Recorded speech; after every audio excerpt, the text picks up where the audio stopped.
মাসরুর আরিফিন আমারে উদ্দেশ্য কইরা বানি দিছে এক জায়গায়। মাসরুর আরিফিনরা চিনেন না?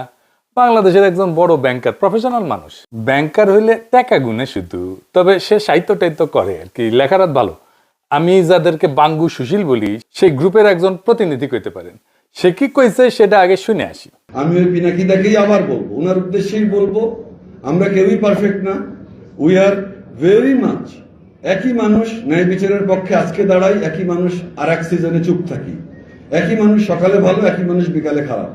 আমরা কেউই পারফেক্ট না।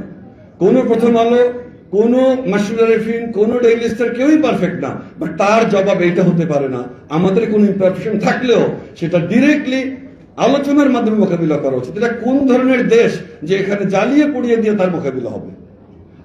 আমার ওইটাই একটা কথা, যে যে আমরা উচিত একটা টলারেন্ট সোসাইটি তৈরি করা, যে সোসাইটিতে ইউ আর স্টিল রেসপেক্টেড। আমি উনাকে বলছি, উনি দাবি করেছেন, উনি করেননি, বাট আমি উনাকেই বলছি, we want a tolerant society যেখানে we are all respected and we are tolerated even when I strongly disagree with you and even when I actually don't like you. শুনেছেন তো? আচ্ছা মাসরুর, আপনি তো লেখাপড়া জানা মানুষ, সাকসেসফুল বিজনেস লিডার, সংবেদনশীল, তাছাড়া তো আর লেখালেখির বুদ্ধ থাকতো না। তো আপনি তো ভাই রাষ্ট্র সমাজের সংকটটাই বুঝেন না। কেমনে একটা পলিটিক্যাল সিচুয়েশনকে বুঝতে হয়, নেভিগেট করতে হয়, সেটা তো ভাই আপনার জানা নাই। আপনার কথা শুনে মনে হইতেছে পিনাকি ভট্টাচার্য মরে গেলে দেশ সুস্থির হইতো। কিছু বেকুব মনে করতো যে হাসিনা মরলে ফ্যাসিবাদের পতন হবে, ওই রকম আর কি। আপনি তো রুট কজ অ্যানালাইসিস বুঝেন, কেমনে করতে হয় জানেন। প্রথম আলো ডেইলি স্টার কেন হামলার শিকার হইলো বলেন তো? আপনি করতে পারেন কিনা বলতে পারবেন? ওইটা আপনি করলে আপনি এই বক্তৃতা দিতেন না, বা জানেন কিন্তু বলবেন না, অন্য কথা বলবেন। এটা ভণ্ডামি, হিপোক্রেসি। আমি আজকে আপনারা দেখাই দিব কেন এটা হইল। মাহফুজা নাম দেখতে পায় না, তার অপরাধটা কি? এইভাবে সর্বপ্রথমবারের মতন প্রথম আলো ডেইলি স্টার অফিসে আগুন জ্বালালো কেন? কেন? আমরা কি অপরাধ করলাম? হাসিনাও দেখতে পায় না, তার অপরাধটা কি? অন্যভাবে দেশবাসীর কাছে আমি বিচার চাই, কি অপরাধটা কি করেছি। কিন্তু আপনি যদি প্রবলেমটা আসলে ফিক্স করতে চান, তাইলে আপনাকে রুট কজ অ্যানালাইসিস করে একটা সলিউশন, সমাধানের রাস্তা বাইর করতে হবে। আপনি যেহেতু ইন্টেলিজেন্ট, বেকুব এবং মাথা মোটা না, আপনার যেহেতু পার্সোনাল স্টেক নাই এই ঘটনায়, আমার আলোচনাটা মন দিয়ে শোনেন, তারপরে পাইলে বেকুব গুলোরে বুঝেন। আমারে বুঝানোর দরকার নেই আপনার। আমি রাষ্ট্রটারে ঠিক করতে চাই এবং আমি জানি কেমনে ঠিক করা যায়। আমি রাষ্ট্রটা ভাঙতে চাই না, শক্তিশালী করতে চাই, দুর্বল করতে চাই না। যারা মানব বন্ধন করতেছেন, প্রতিবাদ করতেছেন, রাষ্ট্রটা আপনাদের হাতেই ছিল, এখন আপনাদের হাতেই আছে। তা আপনারা তো এই রাষ্ট্র বানাইছেন, না বুঝেছেন রাষ্ট্র, না বুঝেছেন জনমানুষ সার্বভৌম ইচ্ছা, না বুঝেছেন রাষ্ট্রের মধ্যে থাকা কন্ট্রাডিকশন গুলা। আপনারা তো সত্যিকার অর্থে রাষ্ট্র বানানোর চেষ্টায় নাই, কারণ আপনারা কেউ, আমি দায়িত্ব নিয়ে বলতেছি, কেউ না, যারা এলিট আছেন রাষ্ট্রটা বুঝেন না। কিছু মনে করেন না, এটাই সত্য। আসেন আজকে একটা একটা করে বুঝাই দিই, এই বিষয়ে কিছু জিনিস বুঝাই দিই। আমি আশা করি ছাত্রদের, তরুণদের, রাজনৈতিক দলের নেতারাও শুনবে আর বুঝার চেষ্টা করবে, আর আমার দর্শকেরা তো বুঝবেনি। আসেন আল্লাহর নামে শুরু করি। প্রথম আলো ডেইলি স্টারের অপরাধটা কি সেটা আমরা শহীদ হাদির বক্তব্য শুই না, তারপরে আলাপে ঢুকবো। আগে শোনেন হাদির বক্তব্য। প্রথম আলো কথাটা বলা খুব ক্রাইসিস আমাদের জন্য। এরপর এটুকুন বলি, দেখেন, আমরা অনেকে প্রথম আলোকে শুধু একটা পত্রিকা মনে করি, এইটা আমাদের দেখবার ভুল। প্রথম আলো হলো বাংলাদেশে এমন একটি প্রতিষ্ঠান, এমন একটি এজেন্সি, যে একটা প্যারালাল রাষ্ট্র। আবার বলছি, প্রথম আলো একটা প্যারালাল রাষ্ট্র। এই কারণে একটা রাষ্ট্রের যেরকম অনেকগুলো উইং থাকে, যে উইং গুলো তাকে ফাংশন করে, প্রথম আলোর এমন কোনো উইং নাই যে উইং সে মেনটেন করে না। পত্রিকা এটা তার একটা ভার্সন, কিন্তু আপনি দেখেন না, এই পুরো গত 15-17 বছরে ফ্যাসিবাদের বয়ান নির্মাণে সব থেকে যে ন্যারেটিভ নির্মাণে যে সাহায্য করেছে এলিট ওয়েতে, সেটা প্রথম আলো। 101টা প্রমাণ দিতে পারবো সামনে বসে, এখন আমাকে সময় দিলে একদম তার কোটা আমার ফোনে আছে, আমার ফোনে সব, যে সে কি রিপোর্ট করেছে সবগুলো আছে। কিন্তু আপনি ভাবেন, হওয়ার কথা ছিল কি, এখন তো সে ভয়ে থাকার কথা, অ্যাটলিস্ট সে তার এই যে ফ্যাসিবাদের সে আপনি ভাবেন, তারা খালেদা জিয়াকে নিয়ে নিউজ করেছে। এই আজকেও দেখলাম যে বসুন্ধরার কাছে খালেদা জিয়ার কনসেন্ট নিয়ে 100 কোটি টাকা চেয়েছে তারেক রহমান, হেডলাইন। এখন এই যে বিএনপিকে ভিলেনাইজ করে তোলা, এইটা কি আসলে বিএনপি করেছে, অথবা বিএনপি এটার বিরুদ্ধে মামলা করেছে? মামলা কিন্তু করে নাই। এখন এরকম একটা তো কথা আমি আপনাকে শুধু কেন বললাম, আপনি প্রথম আলোকে বুঝতে হলে, আমি অনেক আগে একটা টকশোতে একটা শব্দ ব্যবহার করেছিলাম, আজকে আবার বলি, এটা হলো প্রথম আলো সিনড্রোম। প্রথম আলো সিনড্রোম হলো, আপনি ভাবেন, সে সরকার পড়ে যাবার পরে গত 2 বছর আগে, সম্ভবত আর 21-এ বা 22-এ, প্রথম আলো তার প্রথম পেজে শেখ হাসিনার জন্মদিন উপলক্ষে, যদিও ওটা স্পন্সার ছিল, সম্ভবত বিজ্ঞাপন ছিল, তার জন্মদিনের শুভেচ্ছা চেপেছে 1 পৃষ্ঠা জুড়ে। এইটা কি কোনোদিন আপনি বুঝাতে পারবেন? এটা যদি খালেদা জিয়ার হইতো, তো এটা সে ছাপতো। এটা তার একটা ব্যাখ্যা দাঁড় করায়, এটা নিয়ে আমরা কথা বলবো না। দেখেন, সে কি ছাপবে কি ছাপবে না, সে কাকে ভালো বলবে কাকে ভালো বলবে বলবে না, এইটা নিয়ে আমাদের কোনো কথা থাকতে পারে না, কারণ প্রত্যেকটা মিডিয়া এজেন্সি নিজস্ব ন্যারেটিভ থাকে এবং তার স্বাধীনতা আছে। কিন্তু তার যেটা স্বাধীনতা নাই, একজন নিরপরাধী মানুষকে জঙ্গি বলে তার জীবনকে শেষ করে দেয়ার। তার স্বাধীনতা নাই যে যে অপরাধ করে নাই, সেই অপরাধ হিসেবে তাকে ন্যারেটিভ নির্মাণ করে তাকে অপরাধী হিসেবে জীবন ধ্বংস করে দেয়ার। প্রথম আলো কোন নিউজ কাভার করবে কোন নিউজ কাভার করবে না, এটা নিয়ে আমার কোনো কথা বলার থাকতে পারে না, কারণ এটা তার প্রাইভেট পলিসি, যে তার পলিসি নিজের মতো নির্মাণ করবে। কিন্তু আমার কথা হলো, যে জঙ্গিবাদে সংশ্লিষ্ট ছিল না, আপনি তাকে জঙ্গি বলে বলে বলে বলে বলে বলে একটা ঘটনা আজকে বলি, এখানে আমি শেষ করি শুধু একটা। আমাকে গতকালকে শাপলা চত্বরে শহীদ হয়েছেন বুয়েটের শিক্ষার্থী রিহান, তাকে নিয়ে পরশু বুয়েটের সিএসসি ডিপার্টমেন্টে শোক সভা এবং দোয়া মাহফিল হয়েছে, সেখানে আমি ছিলাম। তার বোন এখন নর্থ সাউথের টিচার।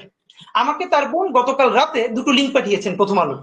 সেটা হলো 2013-তে শাপলা চত্বরে যে শহীদ রেহান মারা গেলেন, মানে শহীদ হলেন, তাকে হত্যা করা হলো, সেই সময় প্রথম আলো কি নিউজ করেছে সেই লিঙ্কটা। আর গতকালকে তার মা এবং তার বোন ইন্টারন্যাশনাল যে নতুন ট্রাইব্যুনাল গঠিত হয়েছে এই করার জন্য, সেখানে তারা নালিশ নিয়ে গেছে এইটার বিচারের জন্য, সেইটাও তারা নিউজ করেছে।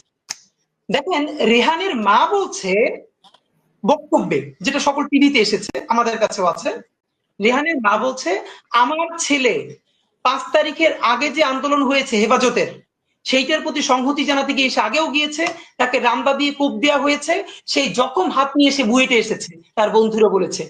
5 তারিখ এই জনতার আন্দোলনে অংশগ্রহণ করতে গিয়ে তারপরে সে আবার হত্যাকাণ্ডের শিকার হয়েছে। একবারও সে বলে নাই যে আমার ছেলে এই আন্দোলন দেখতে গিয়েছিল, সে অ্যাডভেঞ্চারাস ছিল, সে মারামারি দেখতে গিয়েছিল, তারপরে মারা গিয়েছিল।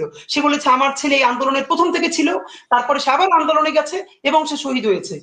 2013 তারিখের 6 মে প্রথম আলো নিউজ করেছে, যেহেতু এটা বুয়েটের ব্যাপার, এটা যদি লেখে বুয়েটের কেউ আন্দোলনে শরিক হয়, তাহলে খুবই এলিটপনা নষ্ট হয়ে যায়, সুশীলপনা শাহবাগীপনা।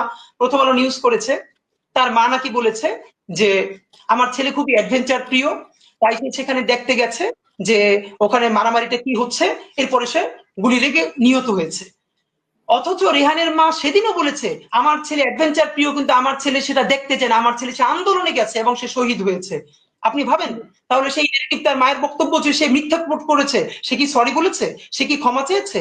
শুনলেন তো, এই কম বয়সী ছেলেটা কি ক্ল্যারিটি নিয়ে, কি পরিচ্ছন্নতা নিয়ে, কি স্বচ্ছতা নিয়ে কথাগুলো বলতেছিল। আমি জানি বক্তব্যের পরেও আপনারা সুশীলেরা আপনারা এটা বুঝবেন না যে প্রথম আলোর অপরাধটা কি। আরো খুলে বলি, ভালো হয়েছে সবাই আমার পাঠক দর্শকেরা ছাত্ররা এইটা খুঁটিনাটি বুঝতে পারবে, তাতে এই এলিটদের ভণ্ডামিটাও পাশাপাশি বুঝে যাবে। একটা কার্যকর রাষ্ট্র, একটা সমাজ গড়তে প্রথমে কোন জিনিসটা লাগবে বলেন তো? একটা জিনিস লাগবেই, ওইটা ছাড়া আপনি সমাজ বা রাষ্ট্র গড়তে পারবেন না, গড়লেও টিকাইতে পারবেন না, পারবেনই না। আপনি যত মানব বন্ধন করেন, যত দমন পীড়ন করেন, যত সুশীল কথা বলেন, যত দার্শনিক কথা বলেন, যত লেখাপড়া করেন, যত সমৃদ্ধি আনেন, আপনি রাষ্ট্র করতে পারবেন না। সেটা কি কি না থাকলে রাষ্ট্র করা যাবে না? সেটা হইতেছে ইনসাফ। ইনসাফ, ন্যায়ের ধারণা। সমাজ বা রাষ্ট্র যদি ইনসাফ কায়েম করতে না পারে, সে সমাজ টিকে না, সে রাষ্ট্র টিকে না। তাহলে ইনসাফ কায়েম হয় কিভাবে সমাজে বা রাষ্ট্রে? প্রথমত হইতেছে যে সমস্ত ইনস্টিটিউশন আছে, যেমন আদালত, আইন, রাষ্ট্র, সংসদ। এখন বলেন আপনি এই আদালতে, বাংলাদেশের আদালতে আপনি জাস্টিস পান, ন্যায় বিচার পান? পাইলে তো খালেদা জিয়াকে জেলে যাইতে হয় না, তাই না? এই আদালত, আইন, রাষ্ট্রের ইনস্টিটিউট পৃথিবীর কোন দেশেই ইনসাফ কায়েম করতে পারে না। কেন পারে না জানেন? অনেকগুলো কারণ আছে। তার মধ্যে একটা বড় কারণ হইতেছে মানুষের সেন্স অফ জাস্টিস বা মানুষের ন্যায়ের ধারণা, ইনসাফের ধারণা, এইটা বলে একটা জিনিস থাকে। এই যে পিপলের জাজমেন্ট আর লিগাল জাজমেন্ট, এই সিস্টেম, এই দুইটা অনেক সময় দুই প্রান্তে থাকে। আমি একটা উদাহরণ দিয়ে বুঝাই। আমাদের যৌবনকালে একটা বিটিভিতে খুব জনপ্রিয় সিরিয়াল ছিল, কোথাও কেউ নেই। হুমায়ুন আহমেদের লেখা। আসাদুজ্জামান নূর আর শোভানা মোস্তফা অভিনয় করেছিল। আসাদুজ্জামান নূর একজন মাস্তান, পাড়ার মাস্তান, সংবেদনশীল মাস্তান, 70 দশকে যেমন থাকতো আর কি। তার একটা মিথ্যা খুনের মামলায় ফাঁসায় দেওয়া হয়। একটা অংশ দেখেন। যদিও দুই অভিনেতা অভিনেত্রী আওয়ামী ফ্যাসিবাদের পান্ডা, কালচারাল ফ্যাসিস্ট, তাও দেখেন। এসব ছেড়ে দিতে পারেন না? অনেক তো করলেন।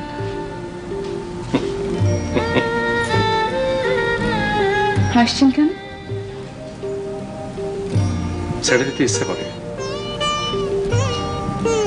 মাঝে মধ্যে খুব ভদ্রলোক হইতে ইচ্ছা করে, খুব আফসোস হয়। মনে হয় ভদ্রলোক হইতে পারলে তুমি হয়তো আমার সঙ্গে কঠিন ব্যবহার করতে না, তাহলে হয়তো এটা পার্কে তোমাকে নিয়ে আমি হাঁটতে পারতাম। আজ আপনার কি হয়েছে বাকের ভাই? কিছু হয় নাই। আচ্ছা আমি যাই। তো আসাদুজ্জামান নূরের ক্যারেক্টারের নাম ছিল বাকের ভাই। এই বাকের ভাইয়ের ফাঁসি দেয় আদালত। টিভি নাটক, বাস্তবের ঘটনা না কিন্তু। কিন্তু নজিরবিহীন ভাবে মানুষ রাস্তায় নেমে আসে, ভাঙচুর শুরু হয়, পুলিশ মোতায়েন করতে হয়। হুমায়ুন আহমেদকে হুমকি দেওয়া হয় যেন বাকের ভাইকে ফাঁসি দেওয়া না হয়, পর্দায়, টিভিতে। আচ্ছা, এইবার মাসরুর আরেফিন, আপনি বলেন তো, পর্দার একজন ফিকশনাল ক্যারেক্টার, এইটার জন্য এইভাবে মানুষ রাস্তায় নেমে আসছিল কেন? বলতে পারবেন? আমি জানি বলতে পারবেন না। বলবেন আবেগ টাবেগ ইত্যাদি মেলা কিছু, নস্টালজিয়া। এইখানে মানুষের সেন্স অফ জাস্টিস আক্রান্ত হয়েছিল, ন্যায়ের ধারণা, ইনসাফের ধারণা আক্রান্ত হয়েছিল। মানুষ মনে করছিল আরে এটা তো বেইনসাফি, তাই টেলিভিশনে হইলেও সেটা ঠেকাইতে গেছিল। আবেগে না, নস্টালজিয়ায় না, এটা একটা কালেকটিভ মরাল শক ছিল তার জন্য। আপনি দেখবেন যে গাড়িতে, মানে পাবলিক ট্রান্সপোর্টে, ওই এসি গাড়িতে না, এই সাধারণ গাড়িতে, রিক্সায় পিছনে অশুদ্ধ বাংলায় লেখা থাকে মানুষের বিবেকের আদালতই মানুষের সর্বোচ্চ আদালত। ওরা গভীর দার্শনিক আলাপকে খুব সহজভাবে এইভাবে লিখে, বুঝতে পারছেন? তো কেন আপনার ইনস্টিটিউশনাল আদালত, আইন, এই যে পিপলের জাস্টিস বা ন্যায়ের ধারণাকে রিফ্লেক্ট করতে পারে না, এটাকে ধারণ করতে পারে না? জানেন এটা কেন পারে না? এই জন্যই গান লিখতে হয়। বিচারপতি তোমার বিচার করবে যারা আজ জেগেছে সেই জন্য। গান গাওয়ার জন্য তো দিওয়ানা হয়ে যান আপনারা, কিন্তু গান কোন দার্শনিক জমিনে জন্ম নিয়েছে সেটার হদিশ কখনো রাখেন না। এটাই আফসোস।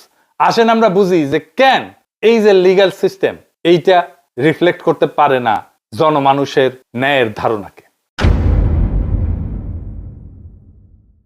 প্রথম কারণ হইতেছে আইন তো পুরনো হয়ে যায়, তাই না? ধরেন শ্রম আইন 2006 সালে, বাংলাদেশের শ্রম আইন যেটা 2006, এটা প্রণীত হয় 2006 সালে। তারপরে 2013-তে একবার সংশোধন হয়, 2018-তে একবার সংশোধন হয়, 2023-এ একবার সংশোধন হয়। কারণ মানুষের সেন্স অফ জাস্টিস পরিবর্তিত হয়, মানুষের ন্যায়ের ধারণা পরিবর্তিত হয়। একটা বাস্তব উদাহরণ দিই।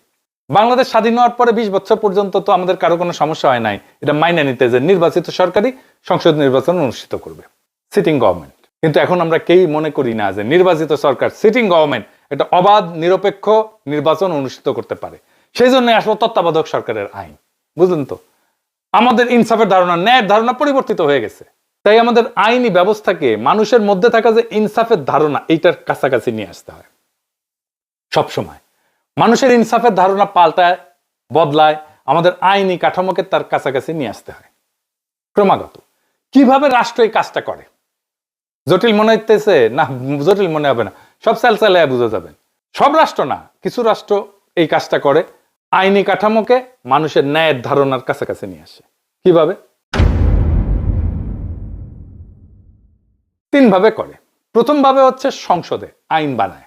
সংসদের একমাত্র কাজ হচ্ছে আইন বানানো, যেন মানুষের মধ্যে থাকা ইনসাফের ধারণা এই নতুন আইনের মধ্যে থাকে। আইন বানানো ছাড়া সংসদের আর কোনো কাজ নাই। এই জন্যই আমরা ভোটে নির্বাচিত সংসদ সদস্যকে দিয়ে আইন বানাই, আইনের পিএইচডিকে দিয়ে আইন বানাই না। বোঝা গেল?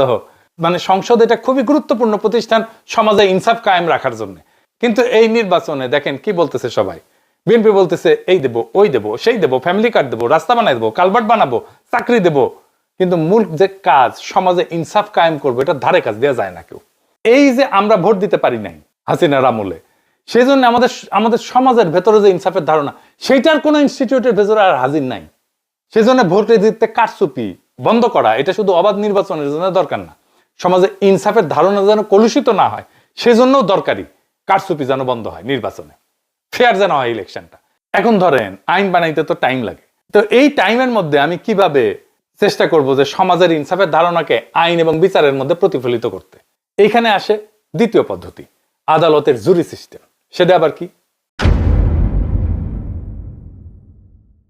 আদালতের জুরি সিস্টেম মানে হইলো বিচারের সময় শুধু একজন জাজ বিচার করবে না বা একটা প্যানেল অফ জাজ বিচার করবে না, সাধারণ মানুষের মধ্যে থেকে, জনতার মধ্যে থেকে বাছাই করা কয়েকজন নাগরিকও এই মামলার প্রমাণ শুনে সিদ্ধান্তে অংশ নেবে। এতে আদালতের রায় কেবল বইয়ের লিখিত আইন পুরানো নিয়ম অনুযায়ী হবে না, বর্তমান সমাজের ন্যায়বোধ, মানুষ কাকে ন্যায্য মনে করে সেটার প্রতিফলন ঘটবে। সেজন্যই জুরি আসলে আদালতের ভেতরে জনগণের কণ্ঠ। বাংলাদেশে এই ব্যবস্থা নাই, কারণ এইখানে বিচার ঐতিহাসিকভাবে আমলাতান্ত্রিক ঔপনিবেশিক কাঠামোর উপরে দাঁড়ানো।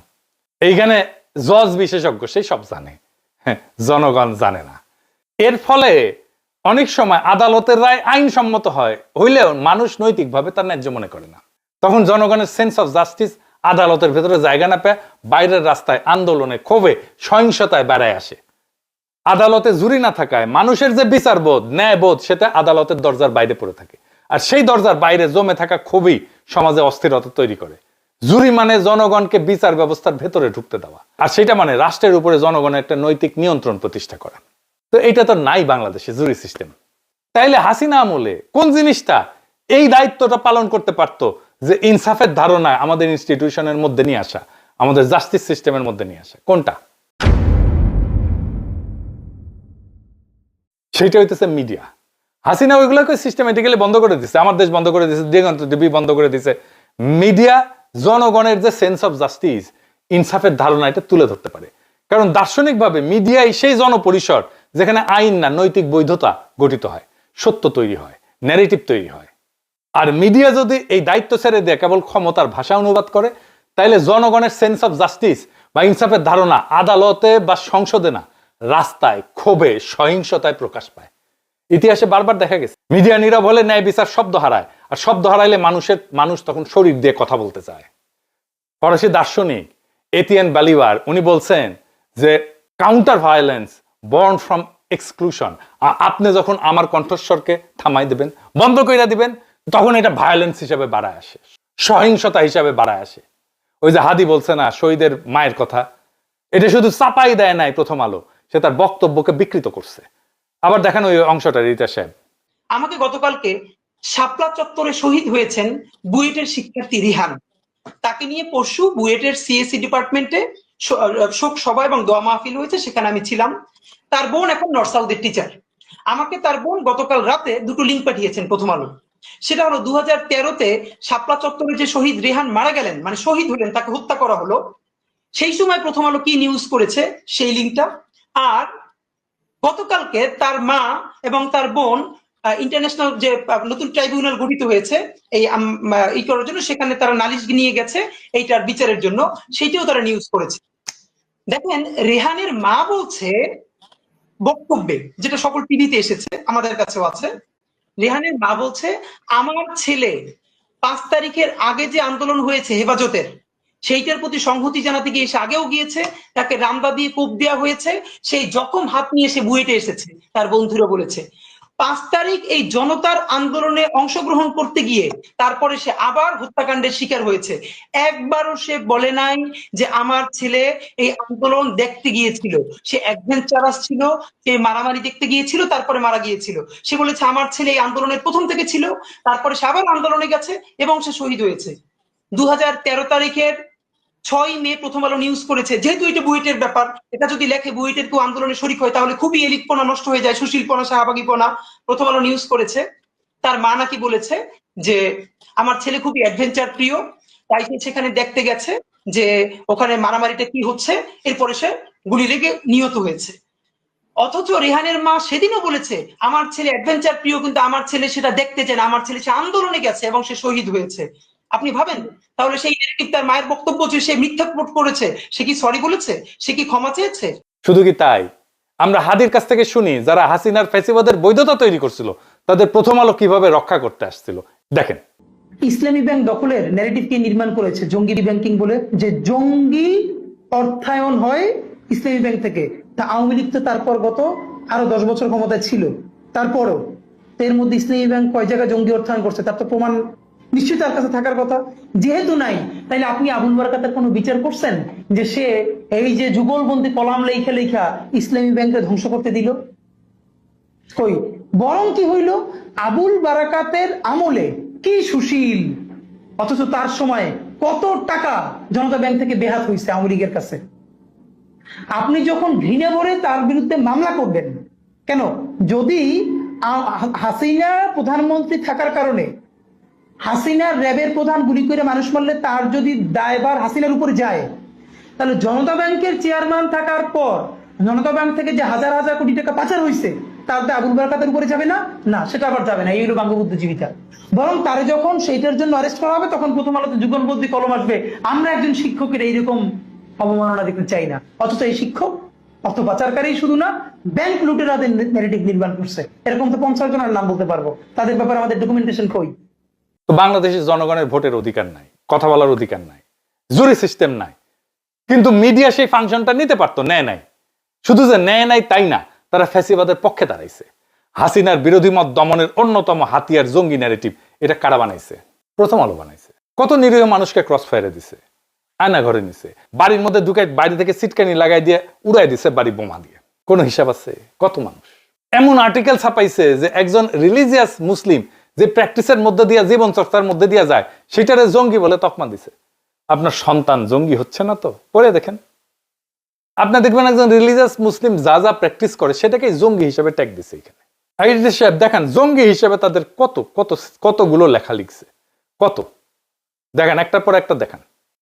দেখাইতে গেলে আজকের এপিসোড আর শেষ হবে না। তাই জাস্টিস সিস্টেম বা আইন আদালত আর জনগণের সেন্স অফ জাস্টিস, এই দুইটার মধ্যে দেয়া নেয়া বা সার্কুলেশন বন্ধ হইলে জনরোষ জন্মায়। এই জনরোষ সিস্টেম ফেলিওরের বাই প্রোডাক্ট। জনগণ বিশৃঙ্খলা করতে চায় না, জনগণের এজেন্ডা না এটা, সে শান্তি চায়। বিশৃঙ্খলা আসে যখন তার এজেন্ডায়, তার কথায় কেউ কর্ণপাত করে না। বিপ্লবের পরে প্রথম আলোতে গিয়া ছাত্র উপদেষ্টারা বই প্রকাশ করলো, প্রোগ্রাম করলো, জনগণ বিস্ময়ের সাথে লক্ষ্য করলো যাদের এই ফ্যাসিবাদ কায়েমের জন্য জেলে নেওয়া দরকার ছিল, জবাবদিহিতার মধ্যে আনার দরকার ছিল, তারাই ম্যানেজ করে ফেললো বিপ্লবের মধ্যে থেকে তৈরি হওয়া ক্ষমতাকে। কি তামাশা! 1971-এর ক্ষত যেমন মেরামত করতে হবে, ঠিক একইভাবে হাসিনার দীর্ঘ শাসন আর 24-এর ক্ষত নিরাময় করতে হবে। এইটা যে ক্ষত, সেটাই তো স্বীকার করে না। প্রথম আলো ডেইলি স্টার জিন্দেগিতে ক্ষমা চাইছে যে আমরা 111 করছি, বিদেশি 2 রাষ্ট্রের সাথে গুটু কইরা। এটা তো রাষ্ট্রদ্রোহ। রাষ্ট্রদ্রোহ ইন্ডিয়া আর আমেরিকার সাথে গুটু কইরা 111 করছে, তার সাথে আর্মি। প্রথম আলো ডেইলি স্টার করছে, কোনোদিন মাপ চাইছে? মাপ চাই নাই।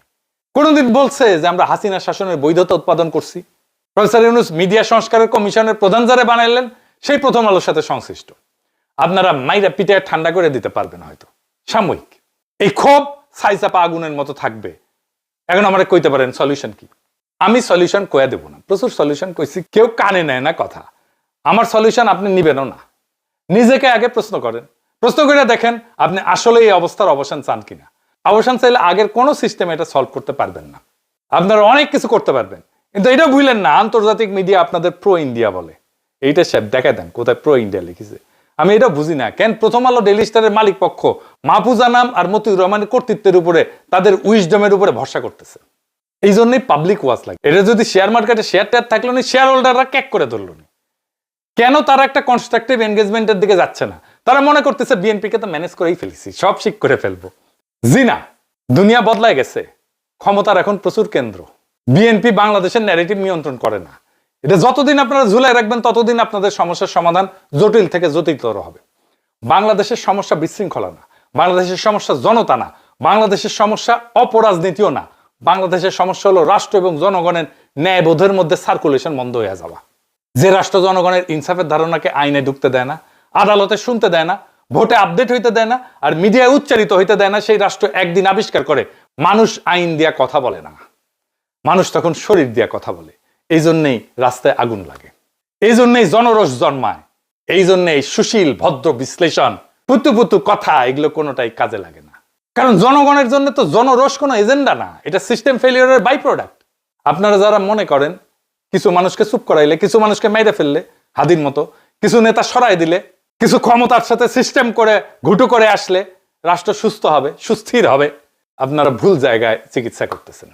রোগটা তো ব্যক্তির না, রোগটা মতেরও না, রোগটা দলেরও না, রোগটা হলো রাষ্ট্র জনগণের বিচারবোধকে, ন্যায়বোধকে রাষ্ট্রের ভিতরে ঢুকতে দেয় না। আর যে রাষ্ট্রে ইনসাফ কায়েম করতে পারে না, সে রাষ্ট্র যত উন্নয়ন করুক, যত সমৃদ্ধি করুক, যত মানব বন্ধন করুক, যত সুশীলতা দেখাক, সেটা টিকবে না। যত শক্তি দেখাক, টিকবে না। এটা হুমকি না, এটা ভবিষ্যৎবাণীও না, এটা ইতিহাসের নিয়ম। এখন প্রশ্ন একটাই, আপনারা কি সত্যি এই অবস্থার অবসান চান, নাকি শুধু আগুন নিবায় দমন পীড়ন কইরা, কিছু গ্রেপ্তার টেপ্তার কইরা, ভয় টয় দেখায়া আগুনের আসল কারণটা আগলায় রাখতে চান? যদি মনে করেন যে এটার চূড়ান্ত ফয়সালা করতে হবে, তাহলে ইনসাফকে প্রতিষ্ঠা করতে হবে, সবকিছু ঠিক হয়ে যাবে। লিখে রাখতে পারেন, সেই ইনসাফ প্রতিষ্ঠার লড়াইয়ে বাংলাদেশ আছে, সেইটার সাথে সামিল হন, সব ঠিক হয়ে যাবে ইনশাল্লাহ। ইনকিলাব জিন্দাবাদ।